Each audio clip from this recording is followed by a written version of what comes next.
Hoy vamos a hablar acerca de la primera parte de lo que es la historia clínica. ¿Okay? Lo que tiene que ver con la anamnesis. ¿Alguien me puede responder qué entiende por anamnesis? ¿No lo voy al hospital o no? No. Bien. A ver, ¿qué entiende por anamnesis? A ver sus palabras. Es una charla, esto no es un examen. Una entrevista, muy bien. ¿Qué más? A ver. ¿Qué entiende usted por anamnesis? Es algo que lo van a escuchar aquí a lo largo de su vida, ¿no? La doctora, el médico está haciendo la anamnesis. Porque todo paciente que se interna en un hospital, o es más, aunque no se interne, todo paciente que va a la consulta, ya sea en emergencias o en la demanda espontánea en el ambulatorio, lo que uno hace es la anamnesis. ¿Ok? La anamnesis. Entonces, ¿qué entendemos nosotros por anamnesis? Entrevista, dijo. Una entrevista para recoger información del paciente, bueno, me gusta más, ¿no? Un poquito más explayado. Sí. ¿Alguien más? Interrogatorio, ¿no?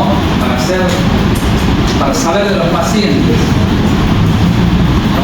Bueno, anamnesis, por si acaso, si uno va a la etimología, deriva del griego y significa recordar o recuerdo, ¿no? Recuerdo. Anamnesis, por si acaso, no es lo mismo que interrogatorio. Uno interroga, pregunta, investiga, entrevista para llegar a la anamnesis. Pero vamos a la práctica, básicamente son sinónimos, ¿no? La anamnesis es el interrogatorio, aunque si uno va a la definición conceptual, usted ve en el libro o en cualquier bibliografía, no es lo mismo. Anamnesis es una palabra que se origina en griego y es recordar, ¿no? Que el paciente nos diga todo lo que le pasó en anterioridad, lo que le está pasando actualmente en cuanto a su enfermedad y a otras situaciones. Entonces, en griego es recuerdo o recordar. Pero anamnesis, hablando ya en términos médicos, es el proceso mediante el cual nosotros registramos, ordenamos, recogemos, ¿no? Toda la información de ese paciente. Hablando de la dolencia, de la patología que está acusando, en el aspecto del pasado, del presente, ¿no? Y todos los antecedentes, o sea, toda la información pasada, todos los signos y síntomas actuales que presenta el paciente, le vamos a preguntar, ¿no? A ver, ¿usted por qué vino? Porque me duele la cabeza, cómo es el dolor, cuánto le duele, cómo le duele, dónde se irradia. Y vamos a preguntar antes. ¿Usted tuvo este tipo de dolor? ¿Tuvo otras enfermedades? ¿En la familia alguien tiene alguna enfermedad? ¿No? O sea, todo lo previo respecto a nosotros, a la familia y todo lo referente a la actualidad, ¿no? Si uno habla de interrogatorio, el interrogatorio, en la entrevista médica, el interrogatorio es, ¿no?, el que nos permite recoger toda la información. El médico hace una especie de investigador, ¿no?, de detective, de policía, en el buen sentido de la palabra, se pone frente al paciente y tiene que sacar toda la información, ¿no? Como una investigación policíaca. Nosotros tenemos que desglosar, desgranar, sacarle hasta los detalles más finos de lo que el paciente nos refiere, nos menciona, ¿no? Cómo fue esa dolencia, cómo fue ese vómito, de qué tipo, cuántas veces, en qué momento se presentó, ¿no? El contexto es simple. Ustedes van a ser a partir de ahora los interrogadores, los preguntadores, los investigadores, ¿ok?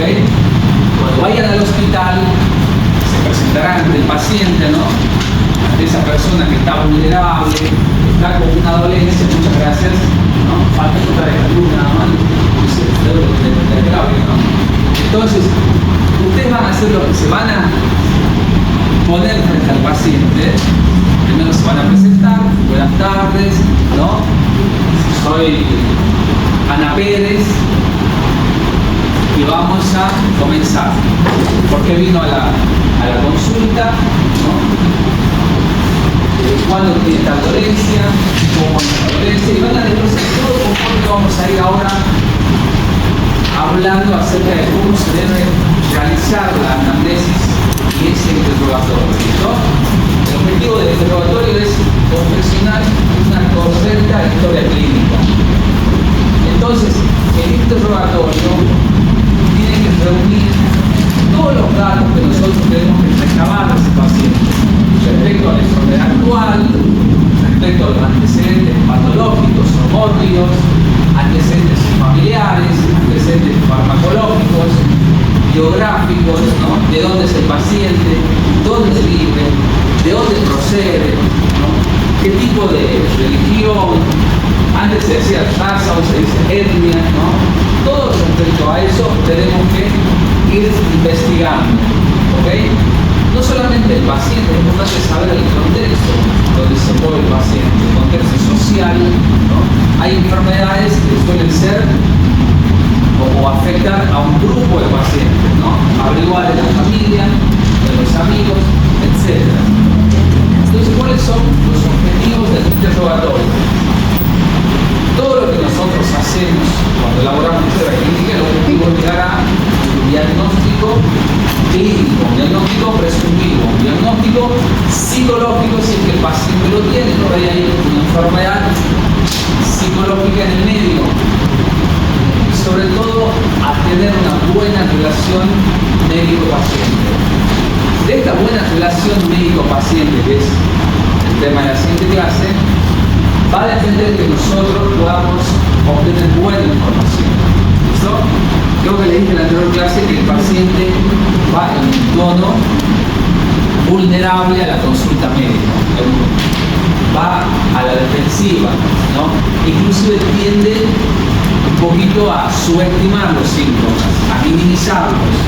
Entonces, imagínense si de frente está una persona, ¿no? Que le pregunte en forma seca, en forma vehemente, ¿no?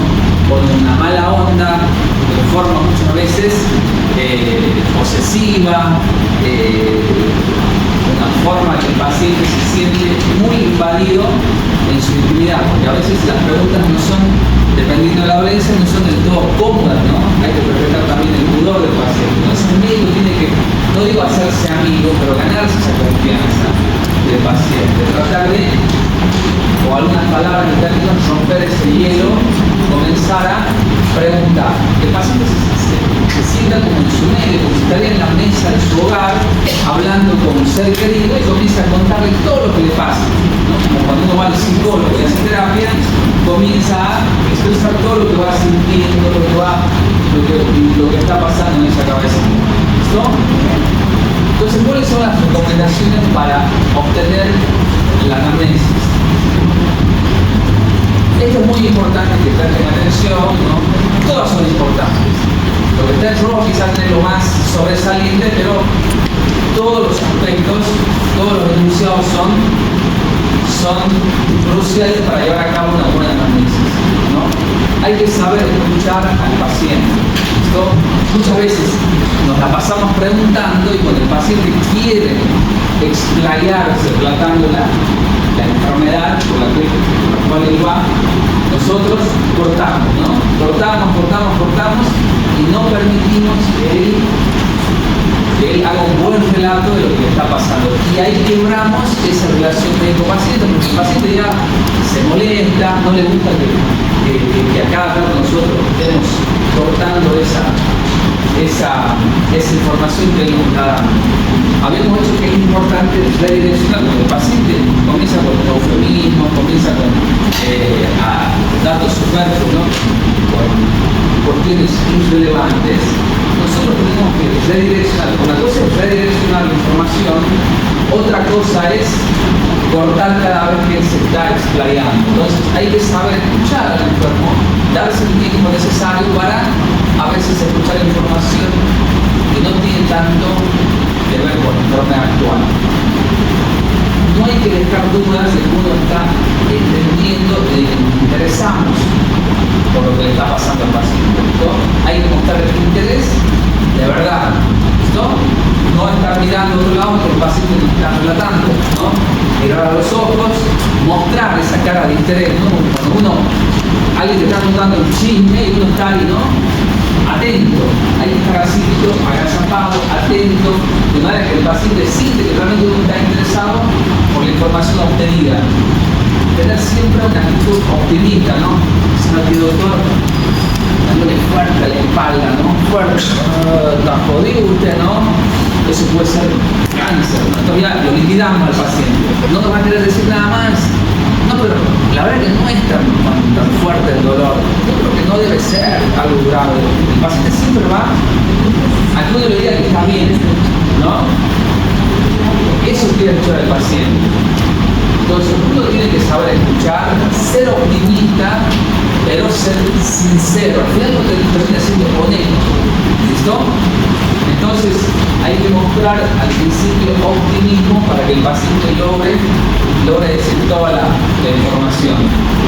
Saber adaptarse al paciente, no a la inversa, ¿no? Si tiene un paciente del campo que por ahí no sabe expresarse adecuadamente, que tiene un lenguaje más propio del lugar, uno tiene que saber adaptarse a eso, ¿no? Yo debo saber elaborar las preguntas de manera que él me entienda. ¿Listo? A ver, don Juan, dígame qué le está pasando. ¿Sabe qué?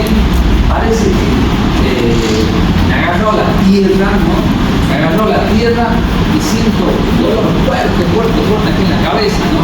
Entonces la siguiente pregunta no tiene que ser técnica, no tratar de olvidarse de los tecnicismos. Tiene una cefalea ucraniana.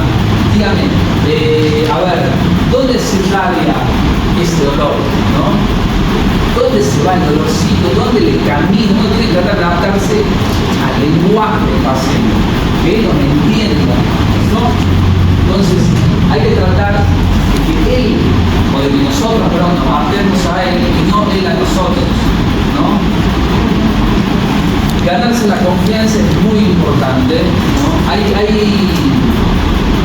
Hay pacientes que con solo el hecho de vernos, de saludarnos, de extender la mano al paciente dice mucho.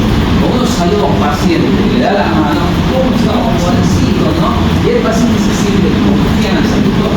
Ya que uno está parado, da un Juan, ¿no? Serio, seco, ¿no? Ya el paciente un poquito como que se esconde y trata de no soltar todo.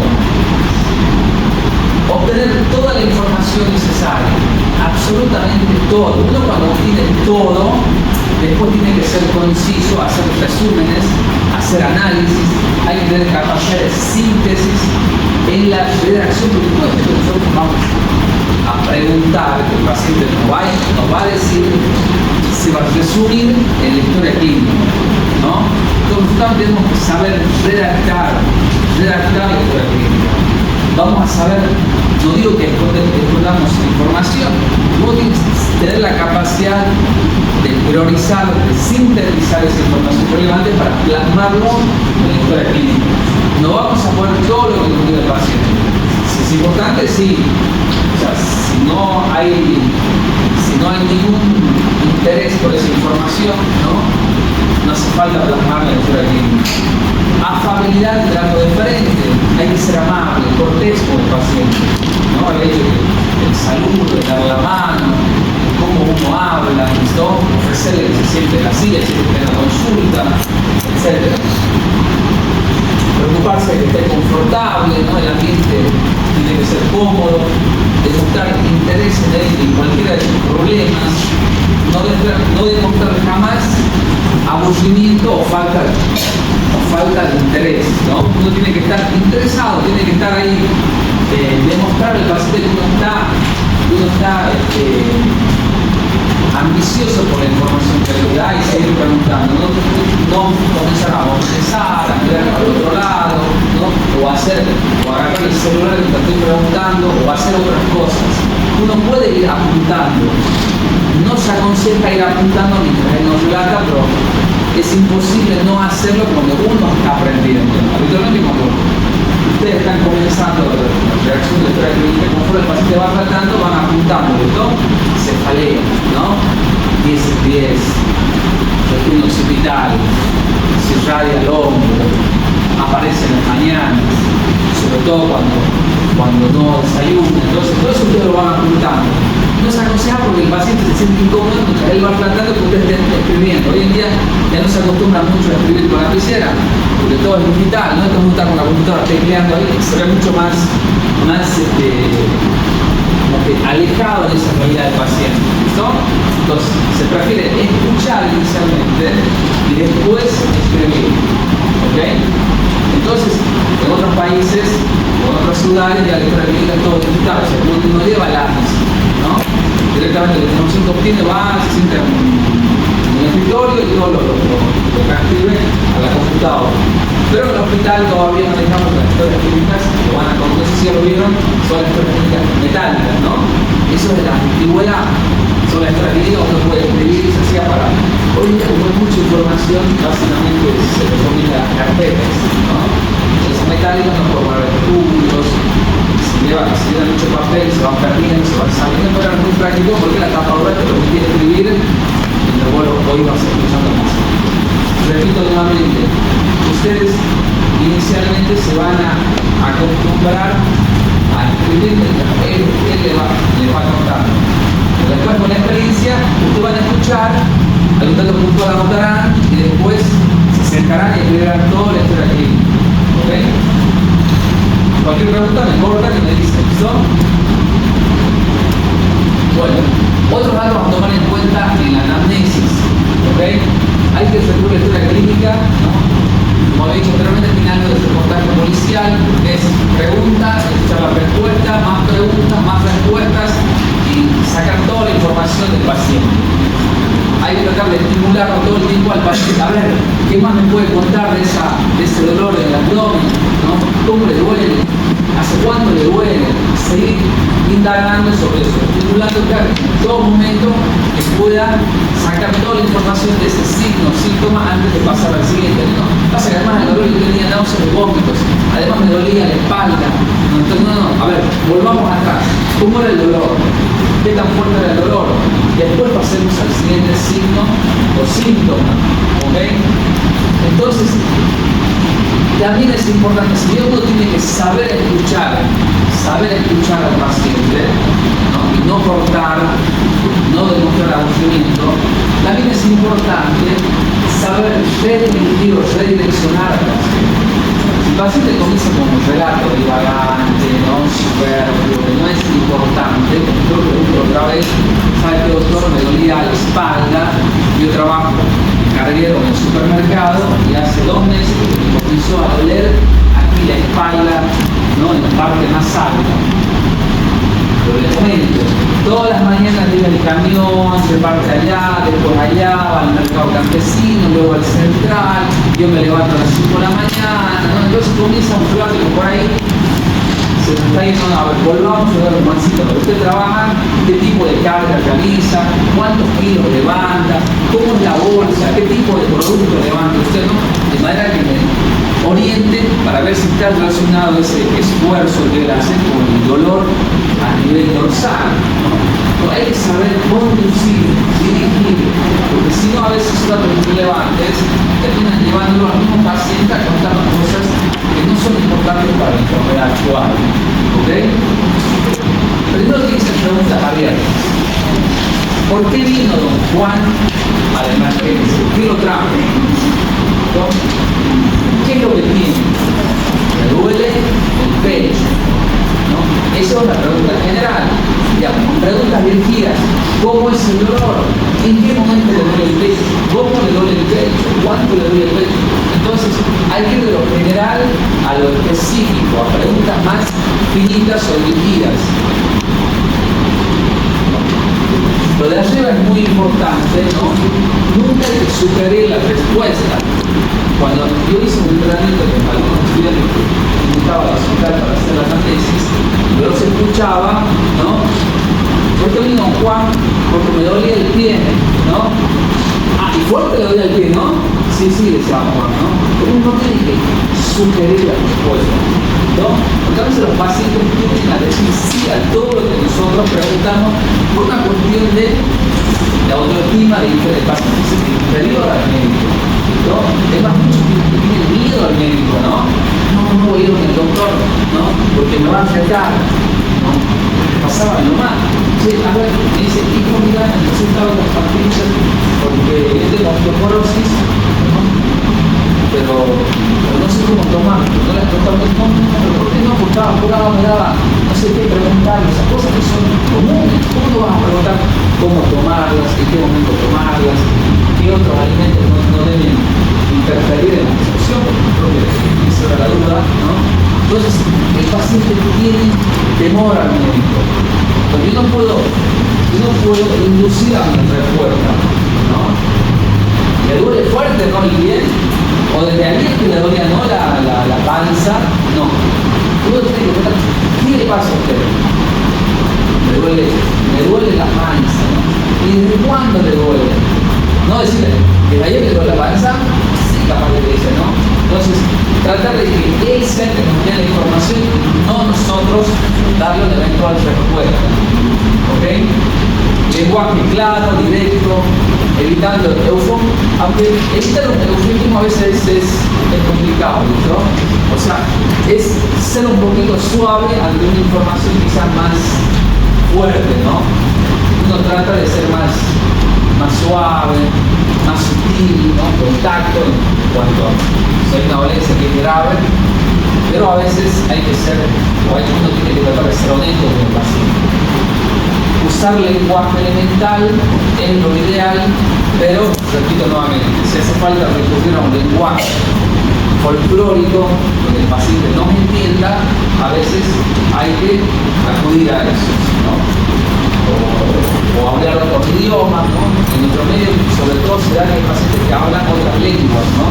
Quechua, aymara, algún extranjero puede hablar inglés, entonces uno tiene que tratar de ayudarse con gente que pueda hacer especie de traductor, ¿no? Es fácil colocar, ¿no? En el entorno actual, información no obtenida porque el paciente habla un idioma que yo no entiendo, porque eso no existe, ¿no? Debemos tener la información. Si hablo en chino, mandarín, cualquier aplicación que lo traduce, ¿no? Bueno, no sé. Bueno, condiciones para recoger una buena historia clínica. No tiene que ser extensa y aburrida, no por escribir más es mejor. ¿Listo? Tiene que ser puntual. Puede ser una extensa dependiendo de la dolencia, la enfermedad, lo que sea, puede ser. Debe tratar de sintetizar la información más relevante. Solamente datos confiables, no hacer interpretaciones, ¿no?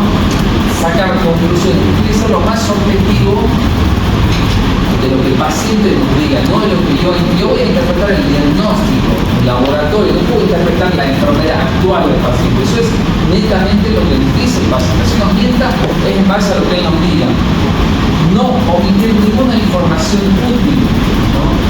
Concisa, ¿no? Evitar datos relevantes, objetiva, lo que ya dije, ¿no? Que sea fácil de leer y comprender, de manera que el compañero, el médico, el presidente que venga más tarde, mañana, lo que él lea, que pasa lo que yo puse, entienda y sepa lo que yo estoy queriendo decir, ¿no? Tenemos todos que entender, por eso la historia clínica es un documento médico legal, lo tiene que entender hasta el abogado. Bien, ¿cómo está estructurada una historia clínica? No, esto lo saqué del libro, ¿no? Fíjense, después vamos a ir desglosando uno por uno. Primero están los datos personales. En algunas historias clínicas es la filiación, ¿no? Filiación, datos personales, datos biográficos, etc. Punto número 2, la anamnesis próxima o remota. La anamnesis próxima o enfermedad actual. Número 3 es la anamnesis remota o los antecedentes. 4 en todos los síntomas y signos generales, ¿no? Entonces, si uno va primero a los datos generales, los datos personales del paciente, aquí ponemos todo, ¿no? Nombre, edad, sexo, procedencia, profesión, residencia actual, religión, etnia, ¿no? Esto es muy importante. Es más, hay escuelas que tienen muchos datos más, ¿no? Sexo, estado civil, porque todo eso es muy importante. Por ejemplo, ¿por qué es importante la edad? Le hago otro punto. Hay enfermedades que afectan más predominantemente a la gente más de 50, 60 años, ¿no? La profesión, ¿no? Si yo soy minero, trabajo ahí en las profundidades de las minas, probablemente tenga más exposición a enfermedades, ¿no? Pulmonares, ¿no? La neumoniosis, psicosis, neumonías, enfermedades pulmonares, etc. ¿Okay? Me puede orientar a que esa tos que el paciente presenta, a la insuficiencia respiratoria que tiene, ¿no? Pueda estar relacionada con una enfermedad en el lugar donde él trabaja, ¿no? Después, lugar de procedencia, lo mismo, ¿no? ¿Sabe qué, doctor? Hace 3 días estoy con fiebre, 39 grados, ¿no? Fiebre, y me apareció con puntitos rojos aquí en el pecho y en las manos, en las extremidades, en el brazo, ¿ok? ¿Dónde vive usted? Yo vivo en Bermejo, ¿no? Entonces puedo sospechar que hay probable dengue, hay ¿no? Fiebre, petequiado a nivel del tronco de la extremidad. Es muy importante saber de dónde viene, ¿no? En la época del COVID, acuérdense, ¿no? Toda la gente que procedía de Europa, de Asia, etc., tenían los síntomas respiratorios, tenían COVID hasta que se muestra lo contrario. ¿Ok? Entonces es muy importante. Si están trabajando en Europa y tiene un paciente con insuficiencia cardíaca, haciendo una falta de aire, ¿no? Tiene un corazón grande, y procede de Bolivia sobre todo, y usted tiene una miocardiopatía chagásica. Esto es muy importante porque hay enfermedades que son propias del lugar. Enfermedades de tuberculosis, chagas, ¿no? Sobre todo somos profesionales de la lista. ¿Ok? La etnia es muy importante, ¿no? Porque también hay enfermedades que afectan más, ¿ok? A la raza negra, a los caucásicos, etc. Y también es importante, sobre todo cómo nosotros vamos a encarar al paciente, ¿no? El paciente que sea por ahí de una región donde hablan aymara o quechua, hay que respetar ese tipo de etnia, ¿okay? Inclusive el lenguaje se puede dificultar el tema de la comunicación. Lo mismo con la religión, ¿ok? Aquí no pasa mucho, aquí predomina la religión católica, pero en otros lados, por ejemplo, los judíos, ¿no? Uno tiene que respetar la dieta que ellos tienen, no comen cualquier cosa. Porque cuando uno prescribe las indicaciones, no le puede colocar dieta blanda y general. ¿Okay? Entonces, también es importante si hay alguien que es ortodoxo, cristiano o mormón, ellos tienen algunas conductas que uno no puede llevar a cabo. Entonces, sin el consentimiento del paciente o de la familia, uno tiene que adaptarse a eso y respetar cada una de las etnias, de las religiones de los pacientes. Anamnesis próxima o enfermedad actual, ¿no? Después de los datos personales, ¿no? Uno va a preguntar todo. Esto es, ¿no? ¿Cuál es el nombre, la edad, el sexo, etc.? Y esto es la anamnesis. Acá es donde yo voy a preguntar el motivo de consulta. Lo primero que uno nota en la enfermedad actual es el motivo de consulta. En algunas historias clínicas, el motivo de consulta es el número 2, el número 3 es anamnesis. En el hospital lo van a poder ver así, ¿no? Dice, motivo de consulta. Cuando uno pone el motivo de consulta, no coloca el diagnóstico. Es un error muy frecuente, ¿no? Motivo de consulta, infarto agudo de miocardio. No. Motivo de consulta será dolor. ¿Qué lo trajo usted aquí, don Juan? Me dolía fuerte el pecho, ¿no? Bueno, motivo de consulta, dolor torácico. Dolor precordial, si quiero ser más explícito. ¿Listo? Infarto es una interpretación que yo hago puede ser o no puede ser, y sobre todo lo pongo como diagnóstico, ¿no? El motivo de consulta, repito, está inmerso en la enfermedad actual, pero algunos lo colocan como número 2, después los datos personales, número 2, motivo de consulta, y número 3 viene la enfermedad actual. ¿Listo? Creo que la del hospital se dio un poco, la de interna es de esa forma. Entonces, después, fecha y hora de comienzo, motivo de consulta, dolor de cabeza, ¿no? Entonces yo la enfermedad actual voy a desglosar ese malestar que es el motivo de consulta junto con todos los signos y síntomas asociados. A ver si me dejo entender. En el motivo de consulta va el síntoma más relevante que lo llevó al paciente al hospital o a la consulta. Puede ser uno, pueden ser dos, pero no coloco todos. ¿Ok? Motivo de consulta: dolor de cabeza, náuseas, vómito, fiebre, tos, catarro, dolor de oído. No. A ver, don Juan, ¿quién lo trajo al hospital? Se me partía la cabeza. Motivo de consulta, ¿no? Cefalea intensa, dolor de cabeza intenso. Bien. Fecha y hora de comienzo. ¿Listo?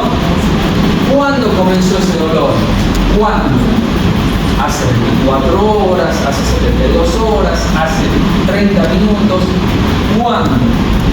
Tengo que precisar. Hay enfermedades que son muy importantes, ¿no? Precisar el momento en el que se iniciaron los síntomas. Hay otras que no son tan relevantes. ¿Ok? Por ejemplo, motivo de consulta, ¿no? Pérdida de fuerza súbita de la mitad del cuerpo del lado derecho. Se lo trabajo en términos médicos, ¿no? Hemiplegia rectal derecha. Pérdida súbita. ¿Por qué lo trajo a su papá? ¿Sabe, doctor? De golpe dejó de mover la mitad del cuerpo. Ah, mire usted. Hay un dato clave a la hora del inicio, porque hay terapéuticas que dependen de cuándo se iniciaron los síntomas. Al cual el infarto de miocardio. ¿Por qué lo trajo? Por un dolor fuerte del pecho. ¿Cuándo comenzó? ¿Y a qué hora comenzó? Hace 6 horas. Ah, y voy a hacer tratamiento de reperfusión. No, hace 2 días. Es muy tarde, es un infarto evolucionado. Entonces, en base al motivo de consulta, si es en este caso dolor de cabeza, ¿cuándo, en qué momento, a qué hora, en qué fecha inició ese dolor de cabeza?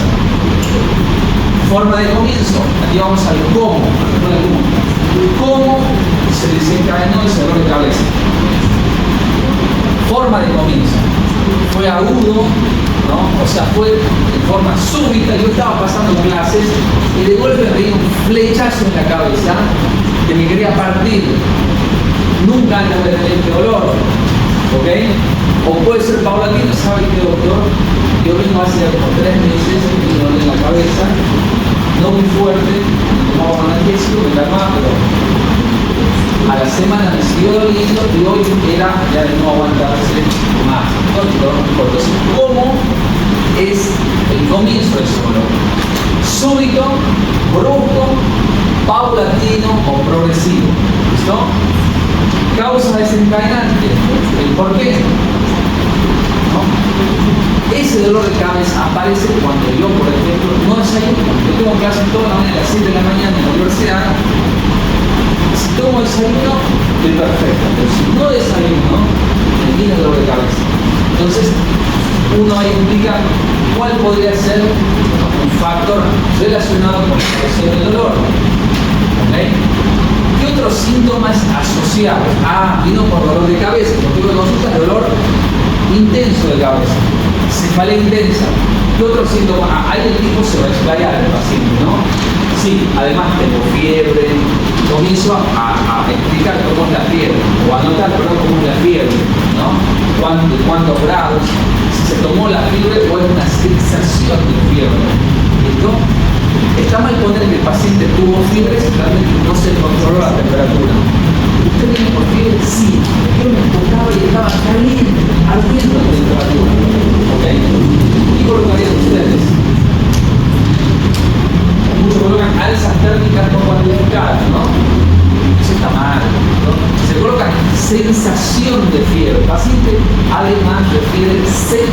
sensación de fiebre.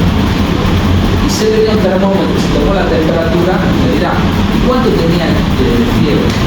37, bueno, eso es fiebre. Refiere, ¿no? Sensación de fiebre, que cuando se controló marcaba 37 grados, ¿no?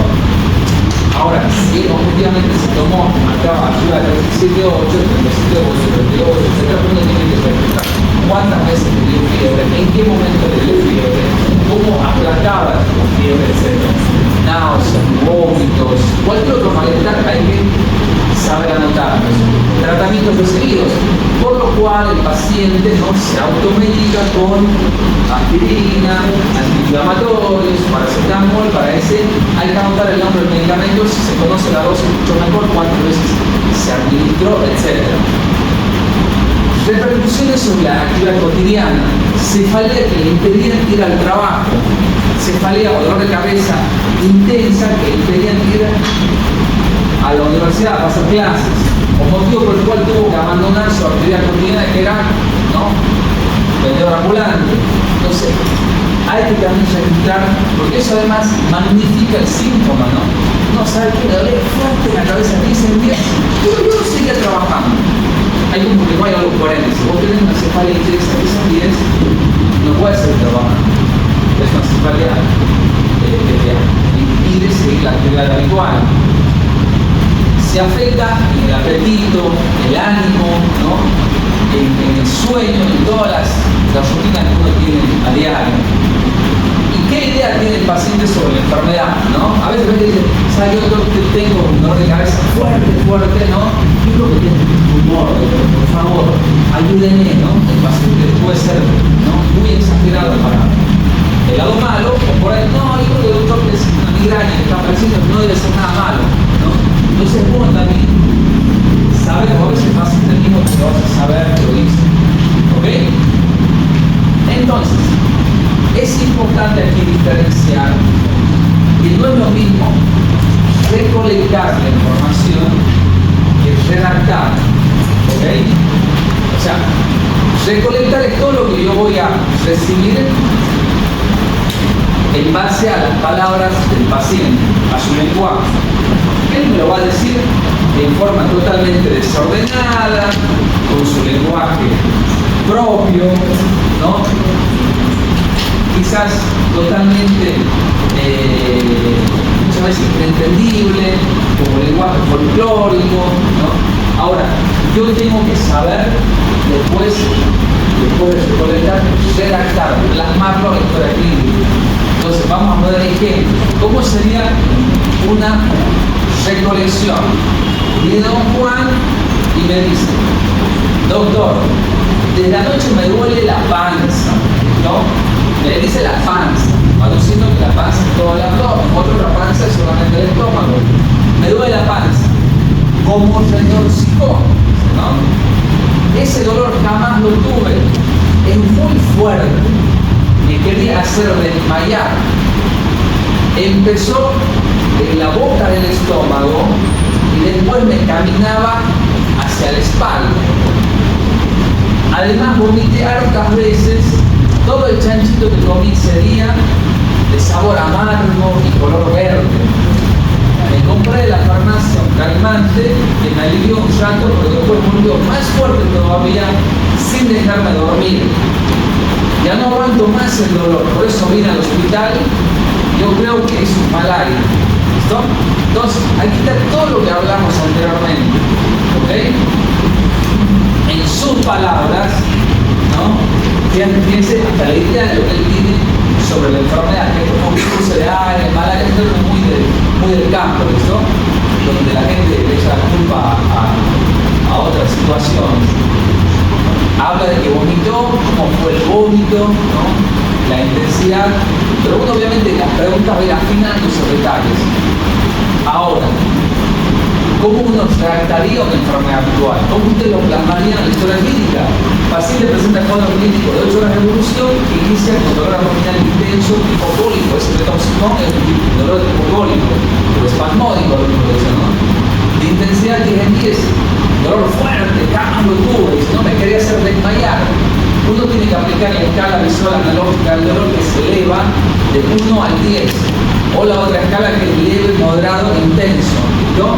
1, un dolor suave, 10 es un dolor de trabajo de parto, para los que son mamás, pero es el máximo dolor que vos podrías tener. Entonces, intensidad 10 en 10, no voy a colocar intensidad fuerte, ¿no? 10 en 10, localizado epigástrico, porque es en la boca del estómago, e irradiado a dorso, asociado a vómitos, 4 oportunidades de características bilioalimenticias, es decir, amargo y verde, ¿no? Eso es vómito bilioso, ¿no? Bilioalimenticias, todo esto posterior a ingesta de alimentos ricos en grasas, como el chanchito. Se automedica, ahí yo tengo que preguntar, ¿con un calmante? ¿Qué tipo de calmante toma usted? No es probar calmante, o al sumo coloco, se automedica con un analgésico, entre paréntesis se desconoce dosis, o se desconoce el nombre y la dosis, se automedica con antiespasmódicos, un comprimido de clorhidrato y conocida medicina, el famoso Sertal o Viadin, ¿no? Que se compra en la farmacia, cediendo temporalmente el dolor por exacerbación de los síntomas, impidiéndole conciliar el sueño, acude hoy a consulta por emergencia. O sea, exacerbación que el síntoma se hizo más fuerte, ¿no? Más intenso. Entonces, fíjense cómo es la recolección de la información y la redacción. ¿Se entendió? Esto ustedes, al finalizar la materia, lo van a hacer mejor que cualquiera, ¿no? Los mejores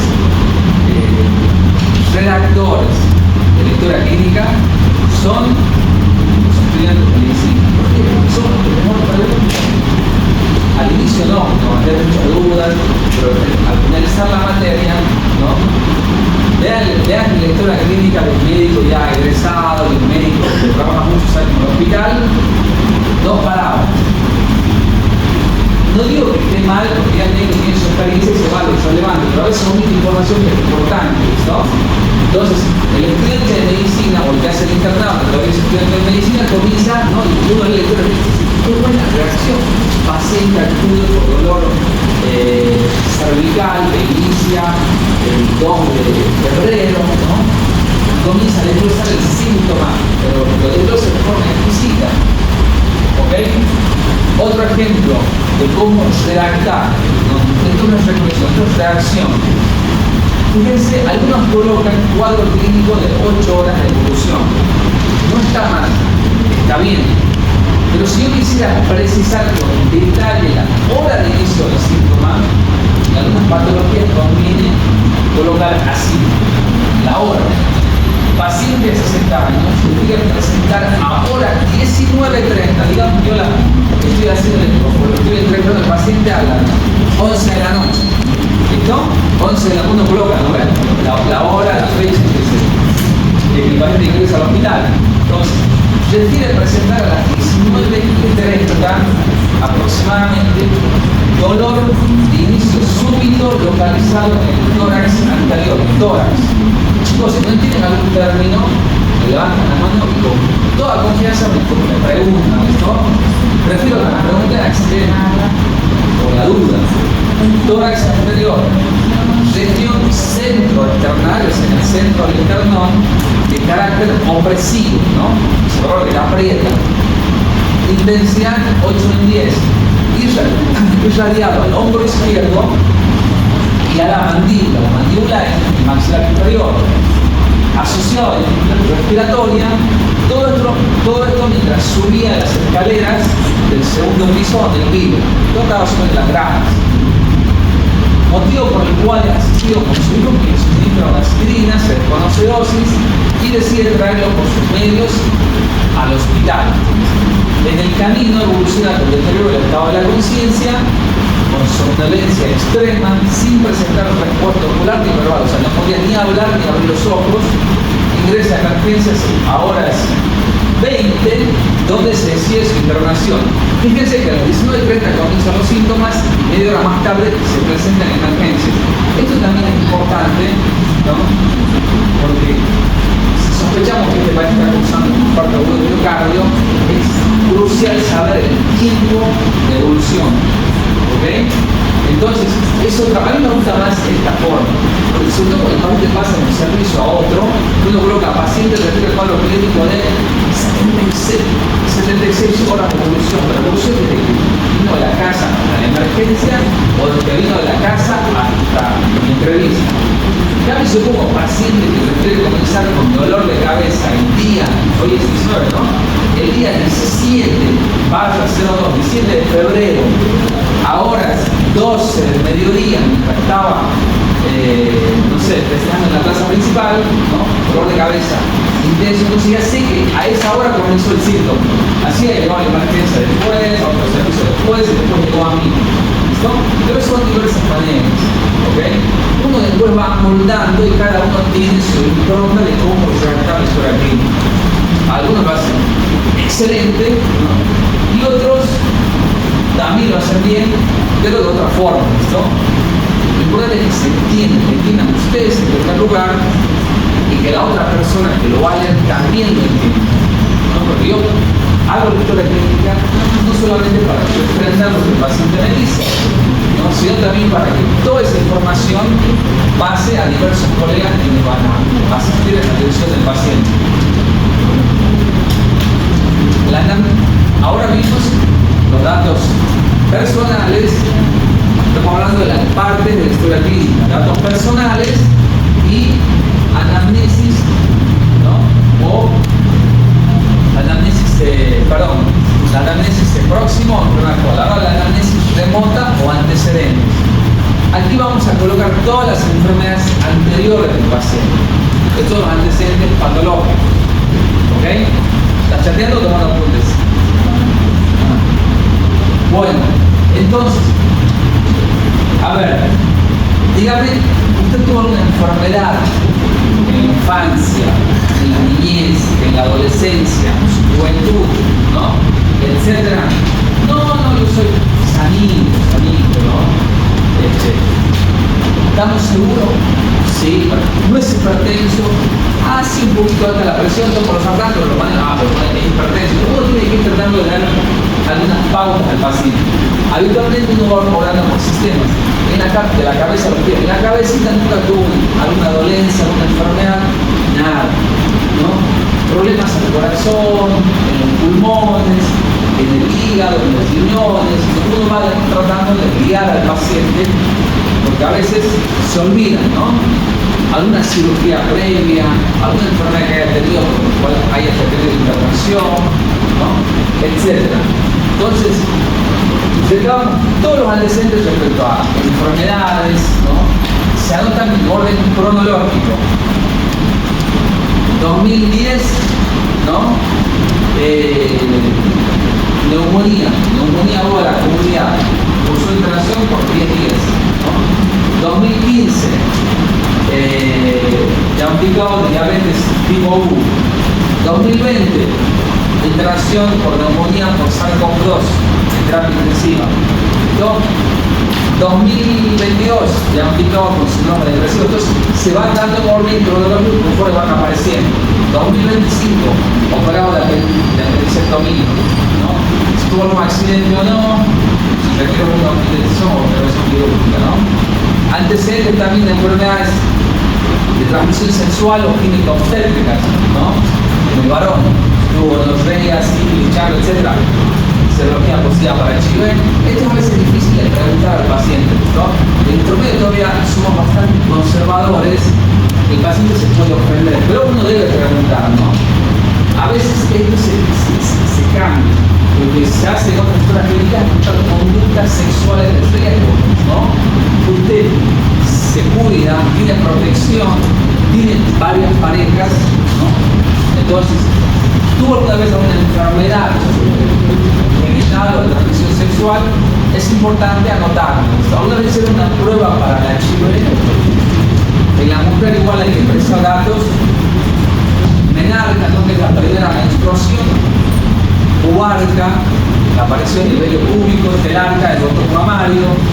Características de los ciclos menstruales son regulares, ¿no? Cada 28, cada 30 días, a veces son regulares los ciclos menstruales. Si hay riesgo de embarazo, puede ser que la mujer esté en edad fértil, ¿no? tiene 20 años, 25 años, etc. No estoy embarazada. Pero ¿usted está segura que no estoy embarazada? ¿Se cuida o no me cuido? Cuando uno tiene dudas, nosotros lo que hacemos en la práctica diaria es pedirles un test de embarazo, ¿no? Nos ha pasado de que la mujer dice que no está embarazada, hay estudios que son de riesgo para el bebé, ¿no? Estudios radiológicos sobre todo, y después te llega la prueba positiva. Cuando hay la única forma de estar seguro es que la mujer que está en abstinencia, o sea que no tuvo relaciones sexuales, pero hasta ahí uno puede dudar, ¿no? Entonces de la duda se pide un test de embarazo, ¿ok? Si tuvo partos, abortos, si tiene secreción por la vía genital, si toma algún anticonceptivo, ¿no? Todo eso uno indaga dentro de los antecedentes. Obviamente que hay que saber preguntar, ¿no? Sobre todo si va un varón a preguntar a una jovencita, ¿no? Capaz que todo esto hay que tener cierta sutileza para preguntar, ¿no? Usted se cuida con algo para no quedar embarazada, con una pastilla, con un método anticonceptivo, ¿no? Historia familiar también es muy importante porque hay enfermedades que se transmiten del padre al hijo, ¿no? O del abuelo al padre, etc. Entonces hay que preguntar, y si algún familiar, sobre todo el papá, abuelo, falleció, preguntar si el paciente tiene conocimiento cuál fue la causa de función. No sé de qué falleció. Sí sé, tanto mi abuelo como mi papá fallecieron a los 60 años por derrame cerebral. Qué casualidad. Sí, los dos eran hipertensos, diabéticos y fumaban como campeones, ¿no? Yo también soy diabético, ¿ok? Entonces hay que tratar de ver si hay conocimiento sobre enfermedades familiares o una causa de muerte. Historia personal y social, ¿no? Cómo se ha construido el grupo familiar, ya dijimos antes, trabajo en el cual se desempeñan, deportes que practican, ¿no? Problemas psicológicos, hábitos, ¿no? Hábitos, si fuman, toman alcohol, hábitos por alguna droga, etc., ¿no? Es muy importante. Si mastica coca, acá en promedio, uno pregunta, ¿no? Fuma, si toma alcohol, si mastica coca, porque la coca sobre todo trae problemas de desnutrición. Hay gente que solo mastica coca, no se alimenta bien, ¿no? También es bueno preguntar con sutileza, porque puede ser que al paciente no le dé agrado que usted de pronto usted se droga, digamos, ¿no? ¿Alguna vez usted tuvo alguna experiencia con una droga, ¿no? Con algo diferente, ¿no? Sí, una sola vez probé cocaína, pero fue esa vez nada más y no volví a probar, ¿no? En otras ciudades esto es mucho más fácil porque la gente es más abierta, ¿no? Materia te dice, ¿no? Sí, yo consumo cocaína, ¿no? Aquí, sobre todo en promedio, por suerte no es tan frecuente, ¿no? A ver, alguien te diga, ¿qué me está diciendo? ¿No? Capaz que se ofende, se molesta. No, forma parte de saber. Nosotros tenemos la obligación de preguntar todo. Si no lo hacen, también bien, ¿no? No es que yo esté acusándolo de que consuma algo. Lo mismo cuando hay llega un paciente a veces accidentado, ¿no? A la emergencia, nosotros cuando preguntamos, el paciente está indesfigurable, puede ser que haya consumido alcohol, ¿no? A ver, los jovencitos, yo no soy policía, a mí no me pueden mentir, yo no lo voy a acusar, ¿no? Dígame la verdad, yo quiero ayudarlo, ¿no? Después viene la policía, viene, ¿no? Y le hace la alcoholemia y él le pregunta ya por temas legales. Pero nosotros, las cosas que preguntamos es por beneficio, no tenemos interés. Parece la policía. Estaba enchufado en el accidente, ¿no? Porque si está alcoholizado, probablemente si tiene una hemorragia interna, el alcohol va a generar coagulopatía y puede complicar las cosas. Después lo voy a determinar en el laboratorio, ¿no? En cambio, la parte legal le va a interesar si estaba alcoholizado simplemente para ver si es unible o no. ¿Ok? Bien. Finalmente se hace una revisión por aparatos y sistemas. Habíamos dicho que la historia clínica, datos personales, enfermedad actual, respuesta o no el motivo de consulta, o si no, datos personales, motivo de consulta, enfermedad actual y la anamnesis remota o los antecedentes, ¿no? Y acá hacemos la revisión. Esto lo voy a decir rápidamente porque va a ir en otra clase de más adelante cuando hablemos ya de todos los signos y síntomas generales. ¿Ok? Entonces aquí nosotros vamos a ver, cuando uno ve los síntomas generales, síntomas, el ánimo, ¿no? El apetito, el peso del paciente, el sueño, ¿no? Si vamos a ver por sistemas o aparatos en la piel, repito, esto después lo vamos a explayar a detalles, ¿no? Alteraciones del color de la piel, si está pálido, si está histérico, pálido que esté blanco, ¿no? Histérico, la coloración amarillenta de la piel, cianótico, la coloración azulada de la piel. La ictericia es por aumento de la bilirrubina. La bilirrubina es un pigmento que se da habitualmente por obstrucción de la vía biliar o una enfermedad hepática, una enfermedad del hígado. Si hay prurito o comezón, erupciones cutáneas, alteraciones en los panelios, ¿no? En la sudoración, en los pelos, etc. En el sistema hematopoyético, si hay sangrados, ¿no? Nasales, epistaxis alpina, si hay anemia, algún antecedente transfusional, si hay presencia de los ganglios inflamados o adenopatías, ¿no? Huélamo, supurando pus, a nivel de la cabeza, ¿no? Todos estos síntomas que puedan aparecer, repito, esto lo vamos a ir desglosando porque vemos semiología por aparatos y sistemas. Vamos a hablar de la cefalea, la jaqueca o migraña, mareos, vértigos, todos estos síntomas o signos generales. Vamos a ir desglosando cabeza, cuello, tórax, mamas, aparatos respiratorios, ¿no? Tos, expectoración, bronquitis, que es la tos con sangre, ¿no? Sibilancia, que es un ruido anómalo que aparece en el pulmón, como el chiflido, como el silbido, que lo puedo percibir por la auscultación, ¿no? Saben que ahora para semiología tienen que tener un estetoscopio, ¿no? En la práctica se lo van a pedir, seguramente, porque las maniobras básicas de la semiología son la inspección, ¿no? La palpación, la percusión y la auscultación. ¿Ok? Cuando hagan semiología neurológica les pedirán un martillo, un diapasón, una linterna, etc. Aparato cardiovascular, si hay dolor de pecho, disnea, que es la dificultad respiratoria, el esfuerzo, el reposo, si hay hipertensión arterial, palpitaciones, soplos. Chicas, por favor, después conversan, ¿no? En el abdomen lo mismo, si hay dolor, sí. ¿Qué es angor pectoris? ¿Cómo? Angor pectoris, es el dolor en el pecho. Cuando habla de angor es la angina. La angina es un dolor típico cuando hay hipoflujo en el corazón, cuando hay menor flujo sanguíneo. Angor, ¿no? Es un término médico. Angor es dolor que se origina en el corazón. La causa más frecuente es cuando llega sangre a las arterias coronarias, o sea, en otras palabras, cuando parece se encuentra infartando. Ese es el angor pectoris, la angina de pecho, dolor en el pecho. Y claudicación. Claudicación intermitente es cuando el paciente está caminando también por falta de flujo, de insuficiencia venosa, ¿no? El paciente tiende a caerse, es claudicar porque hay insuficiencia vascular, ¿no? No hay llegada adecuada de sangre a las extremidades inferiores. Eso va a tener insuficiencia vascular. ¿no? Está bien, chicos. Aquí está esto de por favor, vamos a ir hablando de otros síntomas mucho más adelante. Como llevar semiología especial, vamos a ver semiología del sistema nervioso central, semiología respiratoria, cardiovascular, abdominal, urinaria, ¿no? Etcétera. ¿Ok?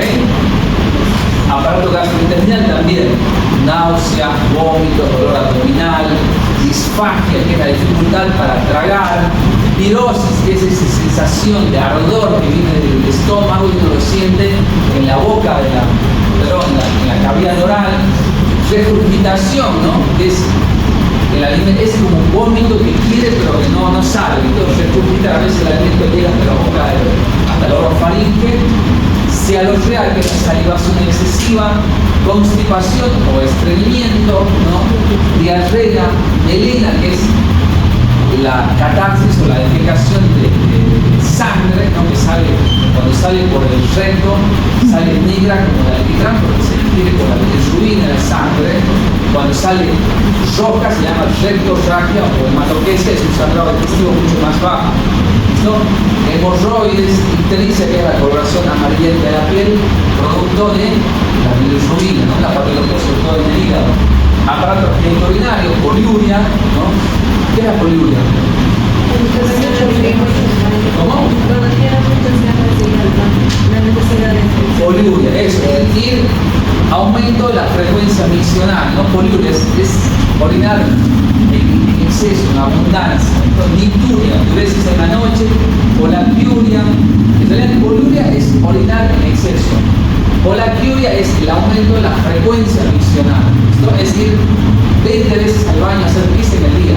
Claro, poliuria es orinar 5 litros en el día. Anuria es orinar hasta 200 mililitros. Oliuria hasta 400 mililitros. Poliuria es orinar cualquier cantidad, ¿no?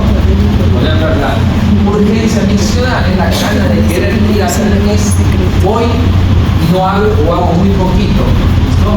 Incontinencia, esas personas que yéndose se les escapan, ¿no ven?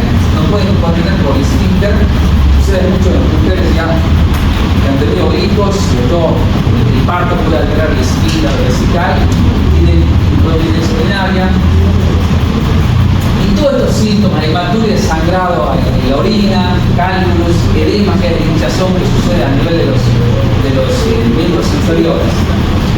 Entonces, vamos teniendo los diversos síntomas del aparato musculoesquelético, del sistema nervioso, los diversos grados de debilidad, parálisis, trastorno del lenguaje, apasias, ataxia, que es el temblor, ¿no? A nivel de las extremidades propias del cerebelo, disartria, que es la dificultad en la articulación de la palabra, ¿no?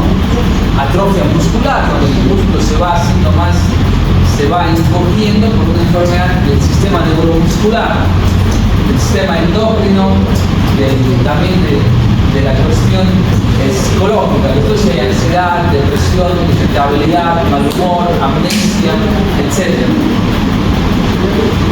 Entonces, todo esto vamos a revisar en lo que es la historia clínica. Entonces, algunas deficiencias en la recolección de la historia clínica del enfermo, que se olvide de aportarnos información, ¿no? Sobre todo importante, que comience a alterar los hechos, ¿no? Habíamos dicho que el paciente va al médico para que lo ayude, pero a veces tiende a ocultar información o a veces a mentir, buscando a minimizar los síntomas, a no exagerar y que no le den un diagnóstico desagresivo, ¿no? A tergiversar, ¿no? Tergiversar sobre todo para considerar deficiencias en el trabajo, algún certificado de invalidez, etc. Nosotros los médicos, esto es muy frecuente, ¿no? A apresurarnos. A veces tenemos tantos pacientes en la consulta, 20 fichas para atender durante 3 horas o 2 horas, y por cada paciente 10 minutos. Es imposible. ¿No? Está demostrado que una consulta se realiza, una consulta adecuada, por lo menos 30 minutos, ideal 45 minutos. Porque yo recibo al paciente, pregunto, ¿no?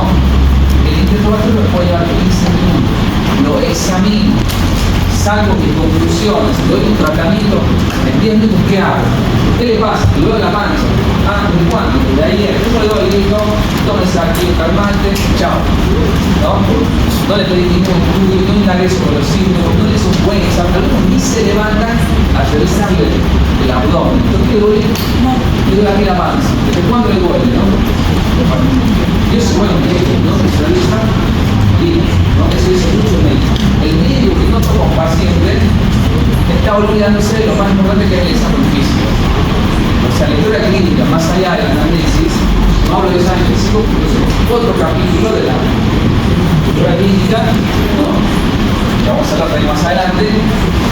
Anamnesis, ¿no? ¿Cómo se llama? ¿Dónde vive?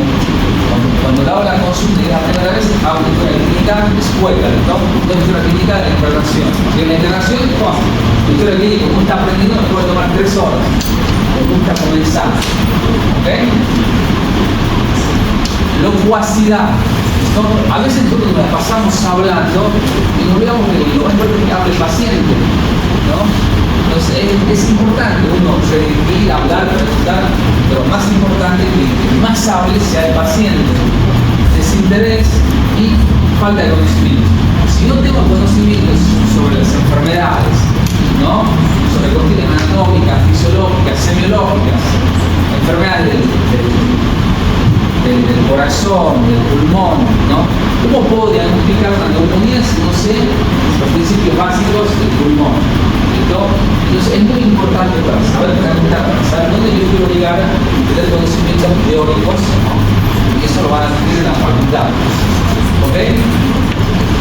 Errores frecuentes, sigamos.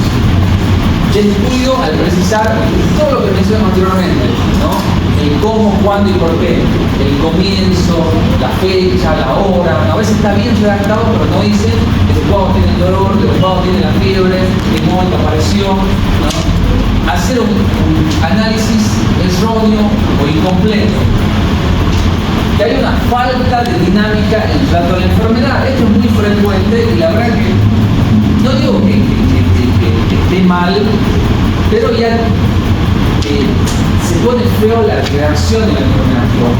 No, es que siempre lo digo el paciente, está bien, pero yo debo saber jerarquizar, ¿no? Entonces, paciente acude por dolor abdominal intenso, comenzó hace 24 horas, asociado a náuseas, ¿no? Además refiere dolor del tobillo después de jugar un partido de fútbol que le impidió acudir a la consulta.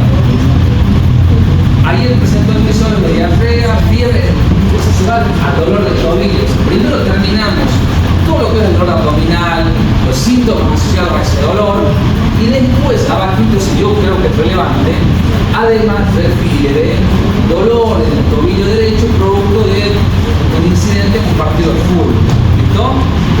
O sea, debo saber llevar la dinámica de la reacción, no mezclar, porque él me dijo que le duele la panza y que hace un cambio de el tobillo, porque se confunde, sobre todo para el que lo va a leer, para mí, ¿no?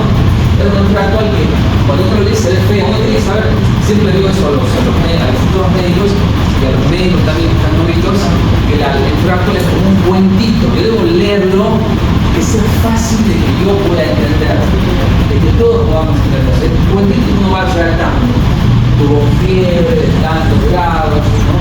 Apareció en tal momento, o sea, tal signo y síntomas, ¿ok? Es un cuentito que yo voy a armar ahí y que lo voy a tratar de manera que sea fácil de entender, ¿ok?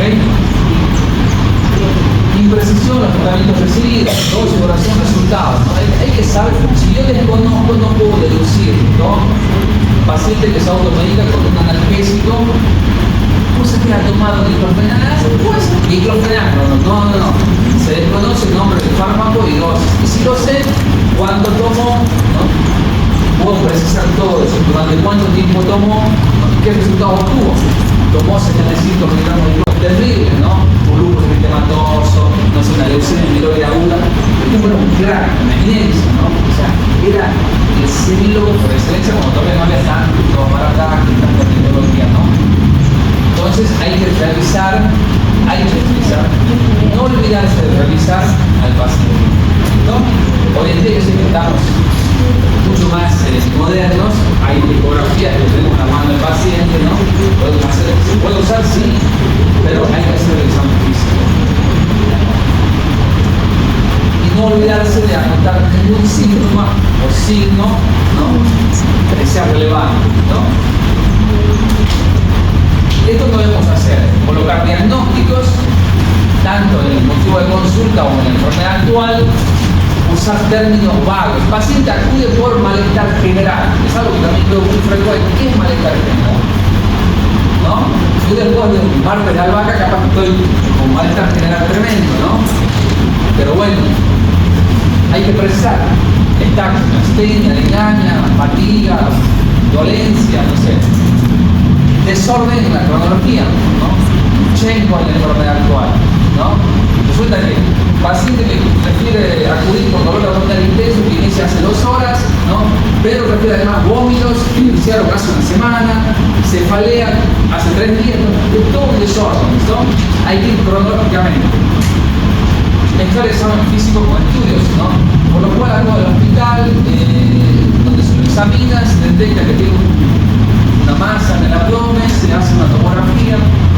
Lenguaje coloquial yo lo puedo usar en el interrogatorio para que el ella, pero jamás produjo el lenguaje coloquial en la historia clínica, ¿no? El paciente dice, o sea, cultivo el pie, ¿no? Aunque él me lo diga, yo pondré en términos correctos, ¿no? Se ve igual. A ver, yo no critico si lo ponen así textual, ¿no? Entre comillas, pónganlo. Hay cosas que uno a veces coloca entre comillas para ser más objetivos. Paciente dice que le duele el abdomen, ¿no? A veces hay términos que usan y uno dice, ¿dónde lo pongo esto? Porque los dolores del abdomen pueden ser opresivos, puretes o quemantes, lancinantes, no sé. Pero hay términos que uno puede usar, hay que usar comillas. Es una descripción o un dato textual, como se pasa en el refiere dolor abdominal tipo, no sé, estratosférico, digamos, ¿no? Así como, no sé, no lo puse interpretar así, lo puse como él lo dijo, ¿ok? Pero hay que tratar de colocar lenguaje más en términos médicos, ¿no? Técnicos. Yo puedo usar coloquiales, en electrolítica no, tratar de evitar. Ejemplo incorrecto, ¿no? Paciente con probable apendicitis que llega con dolor fuerte y fiebre. Eso se suele ver. En el programa actual, pacientes se tratan por apendicitis en plan de apendicectomía, ¿no? Listo. Eso lo puedo hacer un médico de 50 años que por ahí está aburrido de ver enfermedades actuales, pero ustedes que son estudiantes de medicina, futuros médicos, brillantes, tienen que tratar todo. Cómo es el dolor abdominal, ¿no? En qué momento se perdió la fiebre, cómo es la fiebre, etc. Todo, ¿no? Entonces, lo lindo de la anamnesis, del examen físico, todo lo que van a ver es poder ir al hospital y practicar. Si yo no voy diciendo, me pongo al frente de los pacientes, les pregunto y ejercito, ¿no? En la práctica les van a dar, les va a decir antecedentes personales o datos filiatorios, motivo de consulta, el programa actual, y les van a decir vayan y elaboren una enfermedad actual. ¿Ok?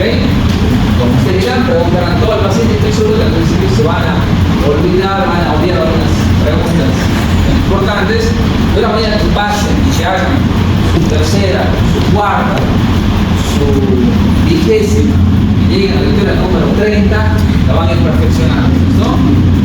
¿Se entiende? ¿Alguna pregunta? No. Sí.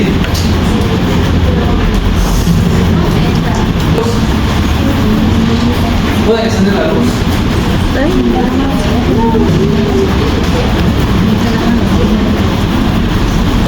¿Alguna consulta más de no? Bueno, ¿alguna consulta, duda? Sí. Sobre la afiliación del paciente, ahí ya no estaría lo que son sus antecedentes, que solamente datos personales. No, solo datos personales. Antecedentes entra más adelante. Después de la enfermedad actual, ahí vienen todos los antecedentes. En la historia clínica del hospital, cada historia clínica es un formato especial, ¿no? Yo voy a dar la próxima clase de historia clínica del Hospital San Juan de Dios, el servicio de medicina interna, que son los servicios actualmente más un sistema más organizado. Ellos después de la enfermedad actual colocan como antecedentes o medicación recibida o algo así, todos los medicamentos que el paciente tomó en el proceso de la enfermedad, ¿no? Entonces trajo confusión a algunos estudiantes el año pasado que ellos colocaban todos los medicamentos que toman, que reciben a lo largo de la vida. Eso va en antecedentes farmacológicos. Si es diabético y recibe insulina, colocará insulina. Si es hipertenso y recibe los sartán, colocará los sartán, ¿no? Los antecedentes van después de la enfermedad actual. Todos los antecedentes, todos, de todo tipo. Personales, familiares, psicológicos, farmacológicos, altos, etc. ¿A vos te